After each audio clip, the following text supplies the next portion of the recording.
I should never have married an old woman like you. Younger women are so much better. I can't even walk with you in public, you embarrass me. If I could, I'd go back and start my life over. These are the words my ex-husband, Tom, said to me 10 years ago. My name is Elizabeth, and I'm 48 years old. I married Tom when I was 33, and he was 5 years younger than me. I was a nurse, and we met at the hospital where I worked. Tom had just finished his residency and joined the hospital as a new doctor. He often asked me for help, and I found his innocence charming, so I supported him. Even though I was 5 years older and a nurse while he was a doctor, we eventually started dating because he kept talking to me every day, and I couldn't ignore him. After 2 years of dating, we got married. I was a little worried about the age difference, but Tom didn't seem to care, so I stopped worrying too. However, after 5 years of marriage, he began to insult me daily, saying he should have married someone younger. He would chat happily with younger nurses at the hospital, but I tried to ignore it since we were at work, and I didn't want to cause a scene. Then, one day, I found out Tom had been cheating on me. The other woman was a former patient, but I didn't know her because I worked in a different department. She was 10 years younger than me. Tom laughed and said, "It's no wonder we didn't have kids with someone old like you. My girlfriend is pregnant with my child." I couldn't stand to be with someone like Tom anymore, so I agreed to the divorce. I told him and his girlfriend that I would be asking for alimony, financial support. Tom got furious. "I was married to an old woman like you for 5 years, and you want alimony? I should be the one getting paid," he shouted. He didn't expect me to ask for money after his affair. Even Tom's father called me, saying it was normal for young men to be attracted to younger women. I was shocked. Tom refused to pay, so I had no choice but to get a lawyer. I couldn't just stay quiet after everything he did and said. The lawyer told me I had the right to ask for alimony, so I let them handle everything. I had heard that getting divorced is harder than getting married, and I truly felt that way. Thanks to the lawyer, I was able to move forward. I was able to get the alimony I deserved, end the lease on our shared apartment, and start living on my own. I also changed my last name from Evans back to my maiden name, Britton. The only good thing was that Tom switched to a new hospital. As his last remark, he said, "I wouldn't want to be stuck with a greedy old hag like you." He probably thought divorcing me for his mistress would upset people, but I was surprised he was already so prepared, with a new job lined up. Still, people talk. I couldn't escape the whispers about how I was dumped by my younger husband, and I felt like everyone was judging me. It made me paranoid, and the stress became too much. Eventually, I quit my job at the hospital. I spent some time feeling lost, but since I love working, I decided to find a new job. Luckily, I found a small maternity clinic nearby that was hiring nurses, and I got the job right away. It was a small, friendly place, with only a few doctors and nurses, but we all got along well. The patients and staff were kind, and my life started to feel peaceful again. My coworkers would say, "Miss Britton, you're so observant, and the patients really like you. We're lucky to have you." But my calm days didn't last. One day, a pregnant woman was referred to the clinic from another hospital. Her name was Sarah Evans, the same name as Tom's mistress. I checked, and sure enough, her husband was Tom Evans, a doctor. My ex-husband, Tom's hospital didn't have an obstetrics department, and they had just moved nearby, so they were referred to our clinic. Since I had changed back to my maiden name, Sarah didn't recognize me, and we had never met face to face. I couldn't believe I was running into them here, but I kept quiet. A few days later, Tom came to the clinic with his wife for her checkup. When he saw me, his eyes went wide. He hadn't expected to see me. I didn't want to see him either. "What are you doing here?" he asked, and his wife quickly realized who I was. She snapped, "Did you come here just to bother us?" I calmly replied, "Of course not. I work here. I had no idea you lived nearby." But Tom wouldn't listen and accused me of following them. "You're stalking us, aren't you? Trying to harass me?" "Don't be ridiculous," I said. "Why would I do that? You're just a greedy woman who squeezed money out of me after I left you for being old. Who knows what you'll do next?" he shouted. He said all of this in the examination room, and everyone heard. Now, everyone knew about my past with Tom, and I felt all their eyes on me. Even though I knew Tom was wrong, it was hard to face the situation.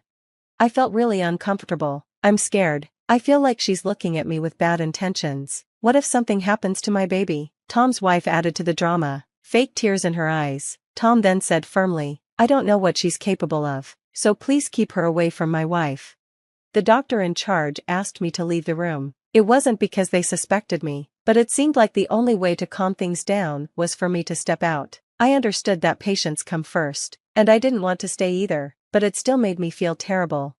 I started feeling uncomfortable around everyone, especially since I didn't want people to know the details of my divorce. To make things worse, Tom's wife kept coming back to the hospital and badmouthing me each time, although everyone knew I wasn't at fault. No one said anything because she was a pregnant patient and needed to be taken care of. They didn't want to stress her out or interfere in personal matters. This made things even harder for me, and I dreaded staying in that atmosphere. With more than 6 months until her due date, I couldn't imagine working there for that long under these conditions. Even though it was a good job, I decided to resign. The director seemed relieved, saying, "It's a shame, but there's nothing we can do." I felt like I was being punished even though I hadn't done anything wrong. Exhausted from everything, I didn't have the energy to look for a new hospital job, so I went back to my parents' home in the countryside. They welcomed me without asking questions. At first, I couldn't bring myself to do anything, but I soon felt guilty for just staying at home. So, I took a part-time job at a local supermarket. It was my first time working outside of a hospital, but it felt refreshing and gave me a much-needed change of pace.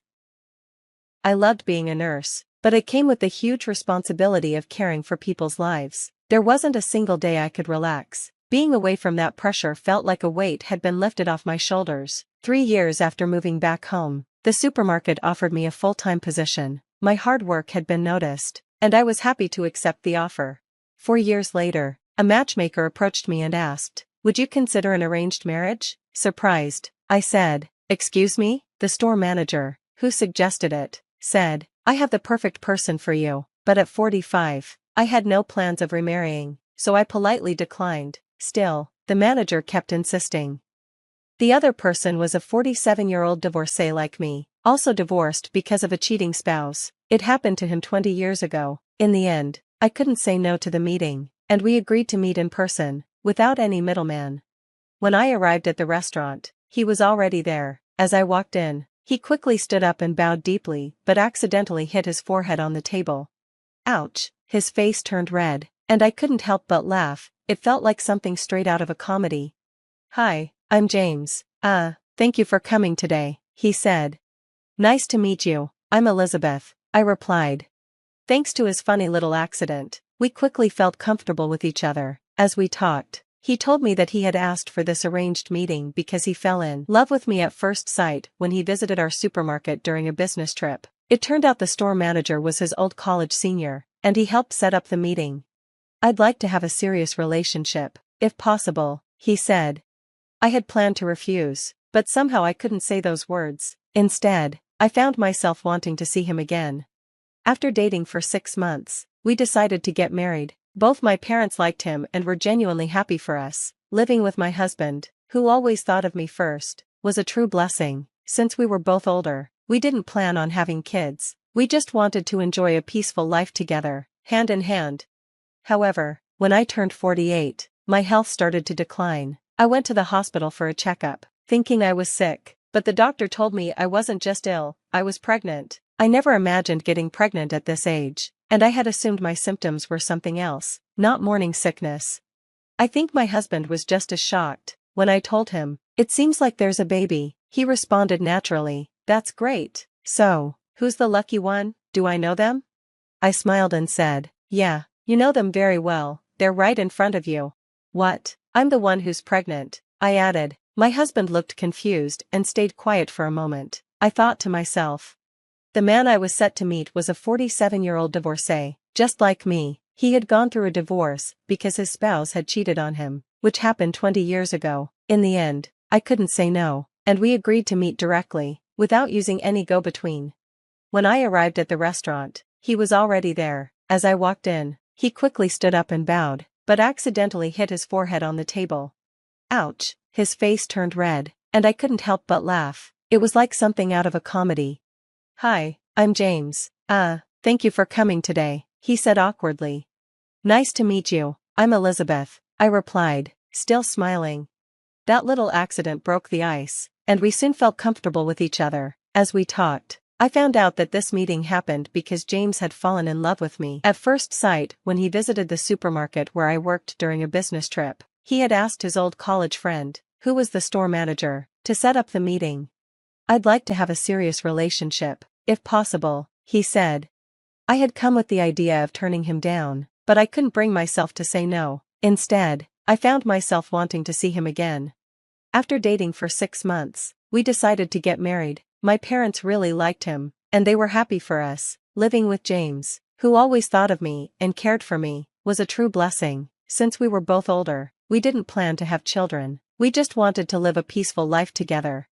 But when I turned 48, my health started to get worse. I went to the hospital for a checkup, thinking I was sick, but to my surprise, I found out I was pregnant. I never thought I would get pregnant at this age, and I didn't realize my illness was actually morning sickness. I think my husband was just as shocked. When I told him, "It seems like there's a baby," he smiled and said, "That's great. So, who's the lucky one? Do I know them?" I laughed and said, "Yes, you know them very well. They're standing right in front of you." "What? I'm the one who's pregnant," I explained. My husband looked confused and stayed quiet for a moment, clearly trying to process the news. "Since you're new to our hospital, you might not know, but I don't have any connection to you." "Even so, what you just said was terrible, Mrs. Miles pointed out. "I can't believe a doctor would say something like that."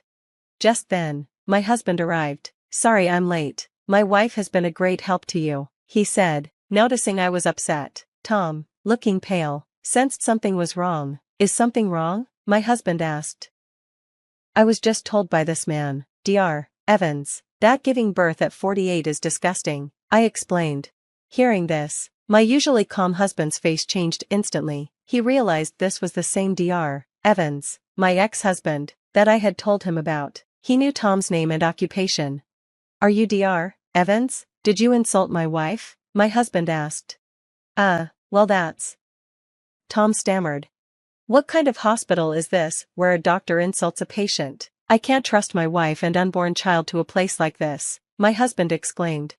Just then, the nurse returned with the director. "I heard there was some rudeness," said the director. "My father recommended this hospital, but I can't believe a doctor like this works here. It seems we chose the wrong hospital," my husband said angrily. The director apologized. "I'm terribly sorry, that's not true. This man is not our doctor. I just fired him." "What?" Tom exclaimed.